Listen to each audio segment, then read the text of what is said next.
Eskalasi perang antara Israel dan Houthi Yaman kini mulai memanas seusai kedua militan ini saling menyerang. Kini Houthi secara terbuka mendeklarasikan perang melawan pasukan Israel dan sekutunya.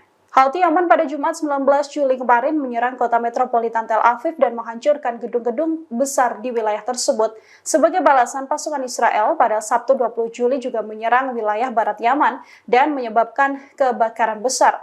Dari serangan balasan ini, Houthi meyakini ada koordinasi antara Amerika Serikat, Inggris, hingga sekutu lainnya. Untuk itu, Houthi pun mendeklarasikan perang besar bahkan untuk membalas Amerika Serikat hingga Inggris dan wilayah sekutu Israel lain. Israel sendiri mengklaim nekat melancarkan serangan ke Yaman karena membalas 200 kali serangan drone yang dilancarkan Houthi ke Tel Aviv. Hal ini dijelaskan oleh Menteri Pertahanan Israel Yoav Gallant dalam pernyataan terbarunya. Sementara itu, juru bicara Houthi Mohammed Abdussalam menegaskan serangan Israel akan makin membulatkan tekad Houthi untuk menghabisi dan memusnahkan Israel. Apalagi Houthi kini tercatat memiliki rudal balistik jarak jauh, rudal jelajah yang lebih gesit, hingga drone bunuh diri yang mampu mencapai Israel dari jarak sejauh apapun.